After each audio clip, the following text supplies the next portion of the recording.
kita kembali datang di hadirat Tuhan.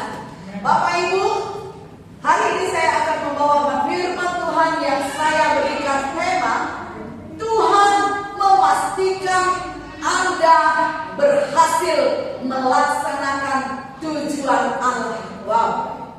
Tuhan memastikan Anda berhasil melaksanakan tujuan Allah. Untuk apa kita hidup?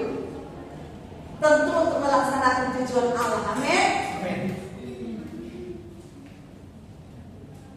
Kita hidup untuk melaksanakan apa yang Tuhan rencanakan dalam kehidupan kita. Maka kalau itu tujuan Tuhan dalam hidup kita, Tuhan memastikan Anda pasti berhasil. Haleluya. Kita buka Yohanes 7 ayat 37 sampai 39.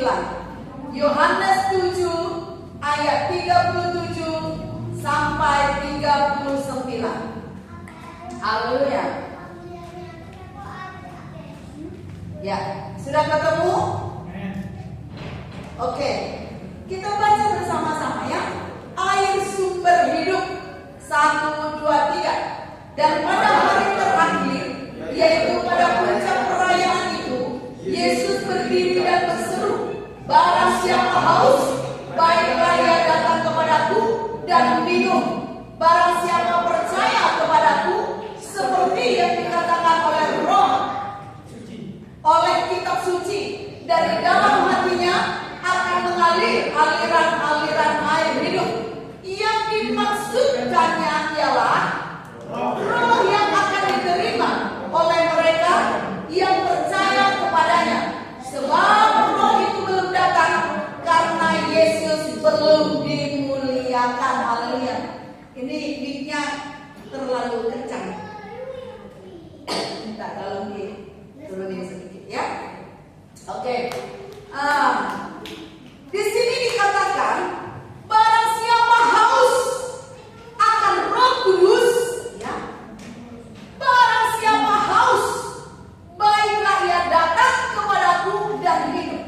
Kita memperhatikan kata barang siapa haus. Bapak Ibu Saudara, barang siapa haus ayat 39 menjelaskan haus apa?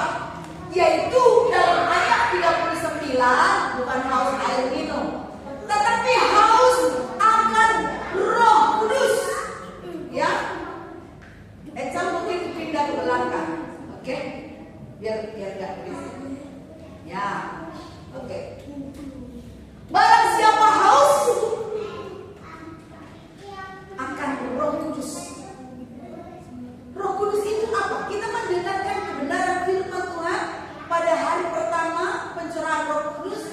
Mas Aban menyampaikan dia adalah Roh Kudus itu adalah Roh yang akan memimpin kita kepada kebenaran, kepada seluruh kebenaran. Karena Roh Kudus itu adalah Roh kebenaran. Jadi barang siapa haus akan Roh Kudus, dia haus untuk hidup di dalam yang namanya kebenaran, untuk hidup dipimpin oleh kebenaran, untuk hidup dibawa kepada segala kebenaran. Bapak Ibu Saudara, apa panggilan pertama kepada kita semua sejak manusia diciptakan? Apa panggilan kita? Panggilan kepada manusia. Kita buka dalam Kejadian 1 ayat 28. Kejadian 1 ayat 28. Ya, ketemu? 1, 2, 3. Allah memberkati mereka, lalu Allah berfirman kepada mereka, "Beranak cuculah dan bertambah banyak, penuhilah bumi dan taklukkanlah itu, berkuasalah atas ikan-ikan di laut dan burung-burung di udara, dan atas segala binatang yang merayap di bumi." Haleluya. Bapak Ibu, kita itu punya tujuan. Allah punya tujuan atas kita, yaitu apa? Beranak cuculah dan bertambah banyak, penuhilah bumi. Kita punya tugas untuk memenuhi bumi, untuk berkuasa dan untuk menaklukkan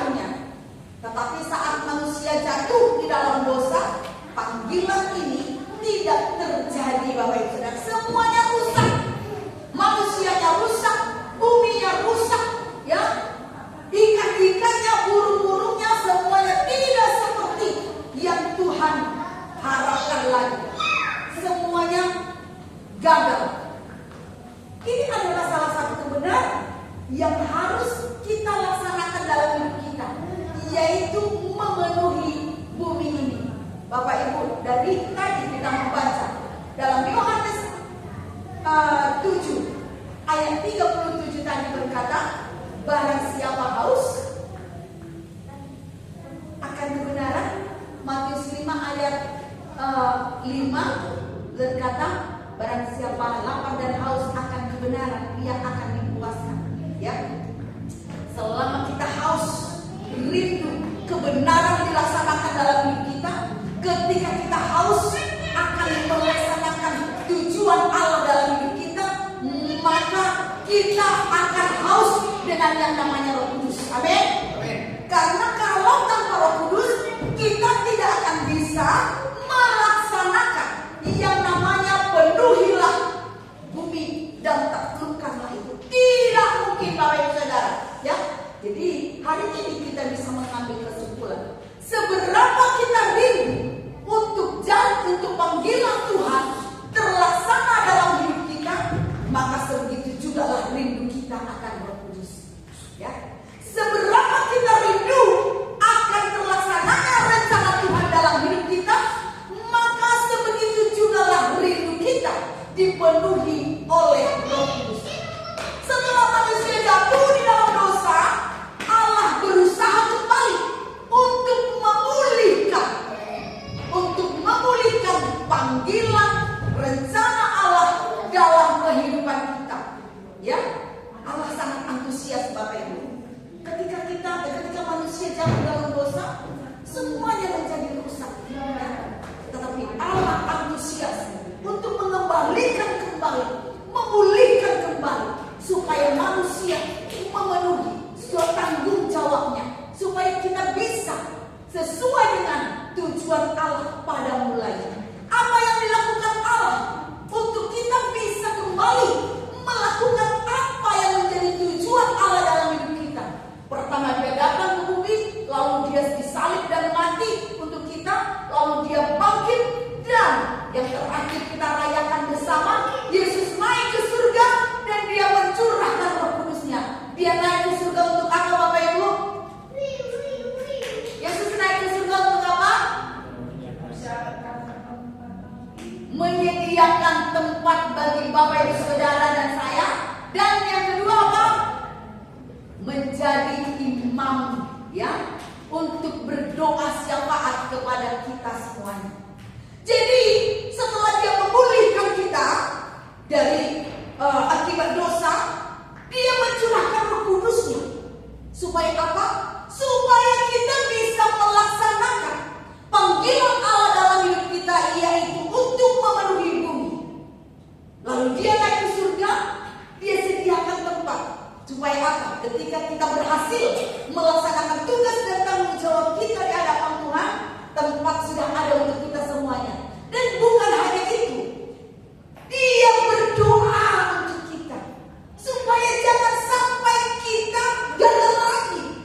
Jadi dia benar-benar memastikan, Bapak Ibu Saudara, sesuai dengan tema yang saya katakan, Tuhan memastikan Anda berhasil melaksanakan tujuan Allah. Siapapun Bapak Ibu Saudara, ya, siapapun kita. Karena kenapa? Bukan bicara kita asal mana, suku mana, keahliannya apa. Karena apa? Karena yang akan melaksanakan panggilan itu dalam diri kita adalah pekerjaan Roh Kudus. Amin. Roh Kudus yang akan memakai hidup kita, ya. Jadi oleh karena itu, Bapak Ibu Saudara, jika Allah begitu antusias untuk membuat kita, untuk memulihkan panggilan kita, bagaimana dengan kita semua, Bapak Ibu? Apakah kita juga antusias untuk kita mencapai target atau panggilan Allah dalam kehidupan kita? Dia sediakan segala perlengkapan yang kita butuhkan, yaitu kuasa Roh Kudus. Kemudian dia doakan kita, dan upahnya juga dia sediakan, Bapak Ibu. Tadi saya katakan, seberapa rindu Bapak Ibu Saudara untuk memastikan panggilan Allah digenapi dalam kehidupan kita, begitu juga kerinduan kerinduan Bapak Ibu Saudara untuk dipenuhi dengan Roh Kudus. Ketika kita rindu dipakai Tuhan untuk melaksanakan rencananya, maka tidak boleh tidak, hati kita harus haus akan Roh Kudus. Karena hanya Roh Kudus yang bisa melaksanakan kebenaran firman Tuhan ini terjadi di dalam kehidupan kita. Haleluya. Tujuan Roh Kudus dicurahkan bukan hanya supaya aku bisa mengalami kuasa Tuhan. Ketika aku butuh kesembuhan, kuasa Roh Kudus bekerja. Butuh apa lagi? Ketika aku bersedih, aku dihibur. Itu terlalu kecil untuk Roh Kudus bagi kita, ya. Bukan hanya bicara tentang mujizat yang akan kita alami, tetapi supaya apa? Rencana Tuhan terjadi dalam kehidupan kita semuanya. Haleluya. Seperti yang sudah saya sampaikan pada saat kenaikan Tuhan Yesus, ya, tentang amanat agung, yaitu apa? Kita harus ingat amanat agung yaitu apa? Pergilah, jadikanlah semua bangsa muridku, baptislah mereka di dalam nama Allah Bapa, Putra, dan Roh Kudus. Bapak Ibu, ketika kita pergi, ya, melaksanakan amanat agung ini, maka kuasa Roh Kudus menyertai kita dengan segala karunia-karunia yang ada di dalam Roh Kudus. Karunia-karunia itu akan menyertai. Itulah sebabnya kita bisa sampai ke ujung bumi. Tadi saya katakan Tuhan memastikan Ibu Nini sanggup. Pasti bisa. Pak Aceh pasti bisa, Pak Yulianto pasti bisa, siapapun kita pasti bisa.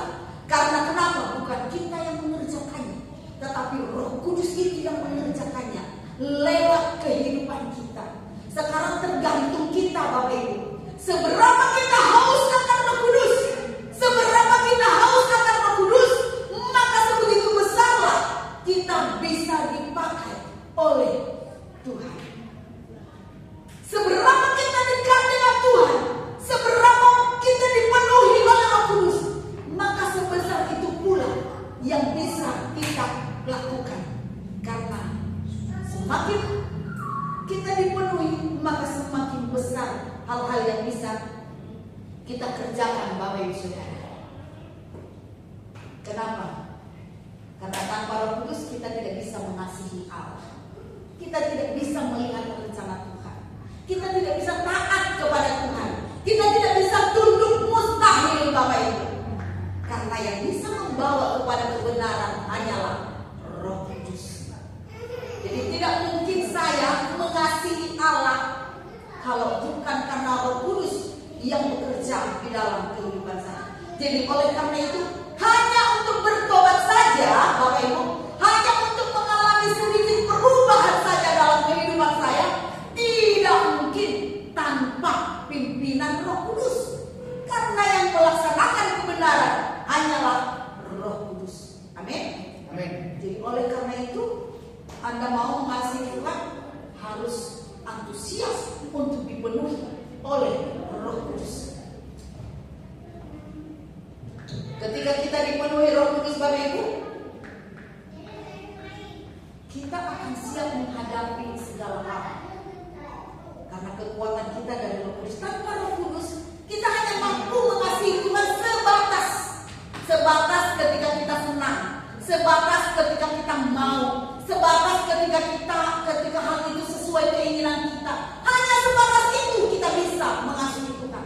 Tapi ketika Roh Kudus memenuhi kita, apapun yang terjadi, kita akan tetap siap melaksanakan perintah Tuhan. Amin. Contohnya siapa? Contohnya Petrus, Bapak Ibu. Coba kita perhatikan dalam Kisah Para Rasul 12 ayat 6 dan 7. Mungkin di sana saya nggak tulis tadi, ya. Kita buka semua sama-sama. Kisah Para Rasul 12 ayat 6.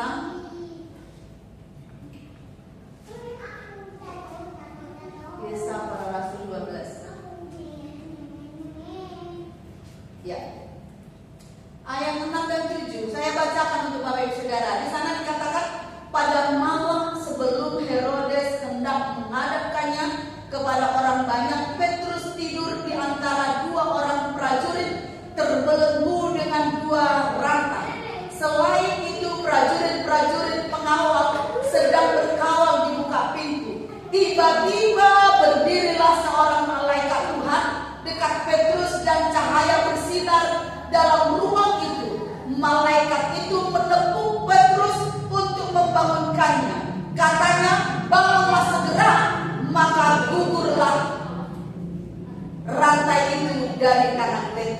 Bapak Ibu, kita lihat ini kisah adalah ini kejadian pada saat terjadi penganiayaan.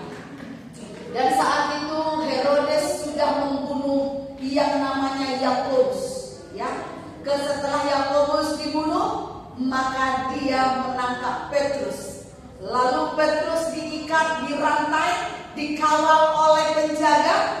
Lalu di pintu dikawal penjaga juga, dan beberapa pintu pengawal, Bapak Ibu. Jadi dia dijaga begitu ketat si Petrus ini. Tetapi dalam ayat 6 kita perhatikan Petrus apa yang terjadi. Dia tidur, Bapak Ibu. Dia nyawanya terancam, tetapi dia bisa tidur. Sampai dalam ayat 7 dikatakan di sana malaikat datang dan membangunkannya. Berarti tidurnya benar-benar pulas, Bapak Ibu. Kira-kira secapek apapun kita, kalau kita sedang dalam kondisi terancam, kita pasti was-was, ya kan? Gak bisa tidur, mikir apa segala macam ketakutan. Tapi Petrus dia tidur pulas sampai malaikat datang membangunkan dia. Padahal dia dikawal oleh para pengawal, dia dirantai. Dan akhirnya apa yang terjadi? Malaikat itu menuntun dia untuk dia bisa lepas dari setiap kawalan dari para penjaga, dari pintu-pintu demi pintu. Akhirnya si Petrus ini bisa lolos, Bapak Ibu. Jadi ketika kita dipenuhi dengan Roh Kudus, Bapak Ibu, sekalipun kehidupan kita terancam, ada ketenangan di dalam hati kita. Karena apa? Kita menerima damai. Iman kita sudah semakin kuat. Yang hari Kamis dalam kenaikan Tuhan Yesus, saya sampaikan, ketika kita menerima kuasa Roh Kudus, berdoa dengan berbahasa roh, kita membangun diri kita. Apa yang dibangun? Bukan tubuh kita, bukan kaki kita, bukan otot kita, tetapi apa? Iman kita dibangun, semangat kita dibangun, jiwa peperangan kita dibangun. Begitulah dengan Petrus ini. Dia tidak menjadi orang yang mudah loyo. Dia tidak menjadi orang yang mudah putus asa. Dia tidak menjadi orang yang mudah ketakutan. Tetapi hatinya tenang. Dia percaya kepada kuasa Roh Kudus. Amin. Dan akhirnya apa? Dia benar-benar diloloskan oleh Tuhan. Jadi oleh karena itu Bapak Ibu, ya, kalau kita mau dipakai oleh Tuhan, Tuhan sudah antusias menyediakan segala yang kita butuhkan. Sekarang tergantung kita. Antusiaskah kita dipakai oleh Tuhan? Antusiaskah kita? Tuhan sudah pulihkan segalanya loh. Tuhan sudah pulihkan segalanya. Dan dia berikan kuasanya untuk kita. Dan dia dukung lagi kita berdoa terus di surga. Supaya apa? Kita bisa melaksanakan tugas, yaitu amanat agung, yaitu memenuhi seluruh bumi ini. Dimulai dari mana? Dari perubahan diri kita, ya. Dari mana awalnya? Dengan berdoa, dengan berbahasa roh, kita akan membangun diri kita, maka kita akan mempengaruhi keluarga kita akan kita bawa ke gereja lokal kita akan bertumbuh, dan gereja lokal kita akan menjadi berkat untuk kota, untuk bangsa, bahkan sampai ke ujung bumi. Maka saat ini saya mengajak kepada kita semuanya, supaya apa? Supaya kita antusias semua dipenuhi oleh Roh Kudus. Amin. Saya mendengarkan ada satu khotbah beberapa hari yang lalu. Memang banyak sekali yang tidak setuju dengan bahasa ini, ya. Banyak pengajaran-pengajaran. Bahkan ketika kita mendengarkan pengajaran itu, kita sendiri menjadi apa? Tidak begitu rindu. Oh, bisa kok. Nggak terlalu penting. Merasa tidak terlalu penting dengan berbahasa. Bahkan yang mengajarkan itu adalah orang-orang yang terkenal, yang viral, ya. Dengan melihat orangnya aja kita udah yakin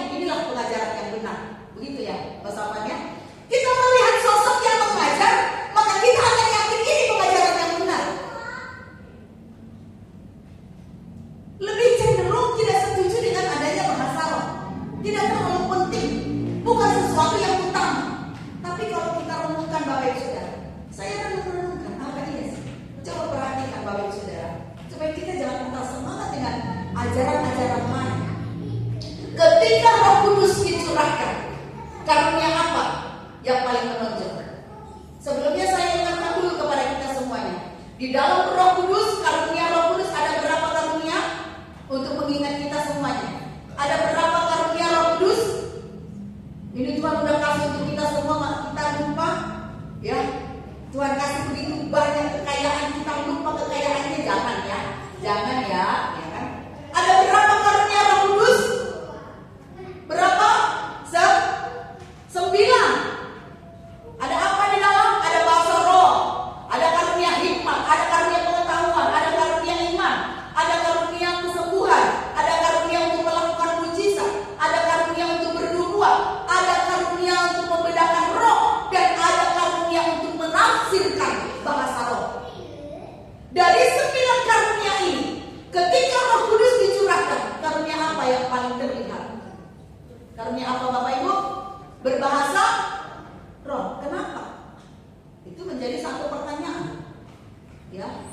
Walaupun tadi malam saya sudah jelaskan dalam ibadah pencurahan Roh Kudus, karunia bahasa roh itu ada 2 macam, yaitu bahasa asing dan bahasa doa pribadi. Bahasa asing itu adalah bahasa negara-negara lain yang bisa dimengerti oleh oleh bangsa-bangsa lain. Tetapi ada bahasa yang tidak bisa dimengerti oleh orang kecuali ditafsirkan. Dan ada juga bahasa yang tidak dimengerti oleh orang yang mendengarkan, dan memang tidak perlu untuk dimengerti. Kenapa? Karena itu adalah doa rahasia, tidak boleh ada yang tahu. Tidak usah ditafsir, tidak butuh penafsiran, karena ada ayatnya itu di dalam Kisah Para Rasul. Ya, coba buka sebentar ayat 4. Jadi kan ada pengajaran bahasa roh itu kalau nggak ditafsir nggak perlu, iya kan? Nggak usah. Coba kita lihat ayat 4. Udah? Bisa? 1 Korintus 14 ayat 4. 1 Korintus 14 ayat 4.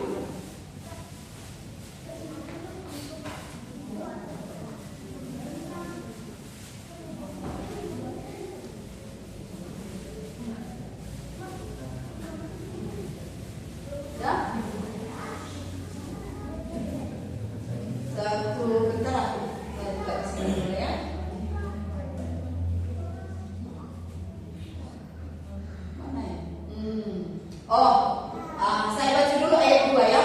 Siapa yang berkata-kata dengan bahasa roh tidak berkata-kata kepada manusia, tetapi kepada Allah. Sebab tidak ada seorang pun yang mengerti bahasanya, oleh roh ia mengucapkan hal-hal yang rahasia. Doa rahasia, gak perlu dijelaskan, gak perlu ditafsir. Contohnya saya berdoa untuk Mas Afan. Contohnya Mas Afan melakukan satu dosa, saya berdoa dengan berbahasa roh, dan tidak perlu ditafsirkan. Roh Kudus memberitahukan kepada saya dosanya apa. Contohnya yang Mas Afan mencuri, kan gak perlu ditafsir. Mas Afan, saya berbahasa roh, terus ada roh yang ada karunia menafsir. Mas Afan mencuri, gak perlu, karena itu adalah doa rahasia. Jadi tidak semua harus ditafsir. Tetapi di dalam berjemaat aturan ada, cukup 2-3 orang yang berbahasa roh dan harus ditafsirkan. Dan yang lainnya bagaimana? Selain dari 2-3 orang itu, apakah dia harus diam? Tidak berbahasa roh? Tetap berbahasa roh Bapak Ibu. Tetapi dia berbahasa roh untuk dirinya sendiri dan hanya kepada Allah. Artinya apa? Suaranya dipelankan. Tetap berbahasa roh, tetapi suaranya cukup untuk dia sendiri dan kepada Tuhan. Jadi bukan jadi semuanya tidak berbahasa roh. Lalu kalau ada yang mengatakan kalau tidak dimengerti, tidak usah, itu tidak penting. Yang penting itu nubuat. Coba kalau kita baca, nanti Bapak Ibu Saudara bacalah pasal ini semuanya. Di situ juga dikatakan Paulus lebih banyak berbahasa roh daripada siapapun. Lalu ketika dia berbahasa roh, apakah dia berbahasa asing? Bahasa Cina, bahasa Thailand, untuk apa? Kalau hanya untuk dia sendiri. Tentu dia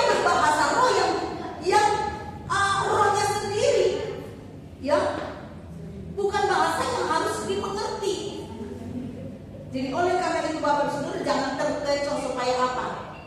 Karena pengajaran itu bisa membuat kita tidak rindu. Kalau kita sudah tidak rindu Bapak Ibu Saudara, kita kehilangan. Coba kalau dikatakan lebih baik engkau bernubuat katanya. Lalu saya mau tanya kepada Bapak Ibu Saudara, lebih baik saya bernubuat daripada saya berbahasa roh. Bisakah saya bernubuat kalau saya sendiri belum dibangun? Kalau saya sendiri belum bangkit? Kalau saya sendiri masih lemah? Kira-kira apakah iman saya bangkit? Apakah saya bisa menyembuhkan? Saya sendiri lemah. Saya harus dikuatkan dulu kan, benar ya?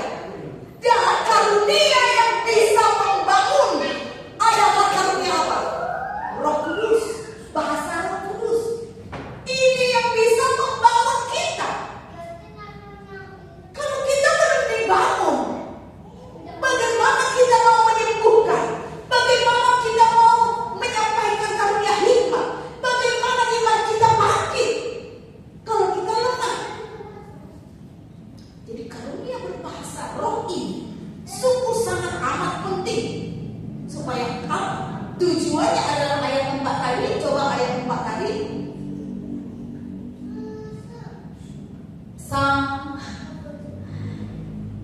Kita baca. Udah.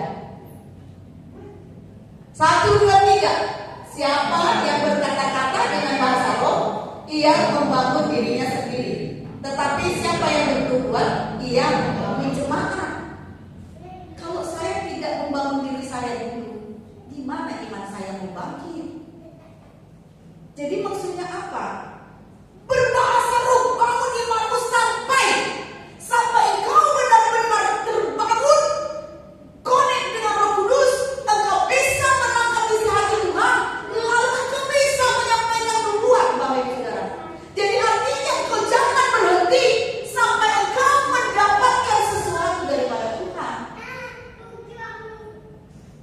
Terus bangun dirimu. Hanya karunia Roh Kudus, bahasa Roh Kudus yang bisa membangun. Jadi itu sangat-sangat penting Bapak Ibu. Jadi pengajaran hamba Tuhan yang saya dengarkan itu benar-benar bisa mematahkan semangat.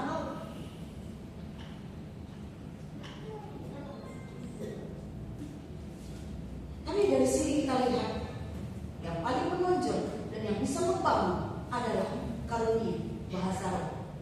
Setelah itu kita dibangun, maka kita akan pergi ke Yerusalem, Samaria sampai ke ujung bumi. Dengan apa? Dengan diri yang sudah dibangun. Kalau diri kita sudah dibangun, maka 9 karunia ini bisa jadi sudah bergerak di dalam kita. Amin. Haleluya. Jadi oleh karena itu saya mengajak kita semuanya, kita rindukan untuk sama seperti kerinduan Tuhan. Dia rindu memakai, dia rindu kita bisa kembali melaksanakan tujuan Allah sejak dari zaman penciptaan, yaitu memenuhi bumi ini dengan apa? Dengan kesaksian kita, yaitu dengan pimpinan Roh Kudus yang akan memakai hidup kita dengan karunia-karunia yang ada di dalam Roh Kudus ini. Tapi terlebih dahulu, mari kita minta di hadapan Tuhan supaya kita dipenuhi dengan Roh Kudusnya, supaya kita dilawat, benar-benar dihidupkan. Yang apinya sudah padam, mari dibangkitkan kembali. Yang apinya sudah tidak menyala, dihidupkan kembali. Karena hanya itu jaminan untuk kita bisa menyatakan kemuliaan Tuhan. Tidak ada cara yang lain. Haleluya. Demikian kebenaran firman Tuhan hari ini. Saya mengajak, jika Allah antusias untuk memastikan Anda berhasil melaksanakan tujuan Allah, marilah kita juga antusias untuk berhasil melaksanakan tujuan Allah. Dan satu-satunya cara yang utama adalah haus akan Roh Kudus yang akan memakai kita. Saya mengundang pemuji maju ke depan. Kita akan tutup di dalam doa. Kita akan berdoa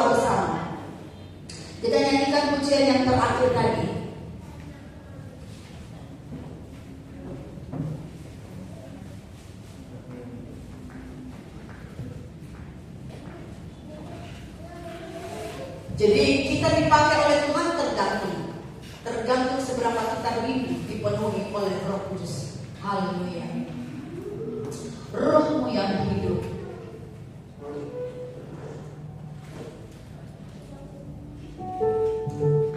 Biar saat ini hati kita berseru kepada Tuhan, aku rindu Tuhan. Rencanamu terlaksana dalam kehidupan, karena Tuhan sudah menyediakan segala keperluan kita untuk berhasil. Haleluya. Roh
pukul 5 sore di tempat ini juga. Tuhan Yesus memberkati. Untuk doa penutup saya sampaikan.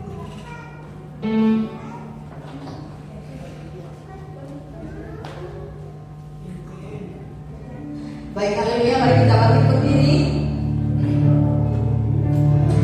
Kita jangan lupa besok pencurahan Roh Kudus, usahakan Bapak Ibu untuk kita boleh dibangun bersama. Haleluya. Mari kita muliakan Tuhan kita.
Jadilah kehendakmu di bumi seperti di surga.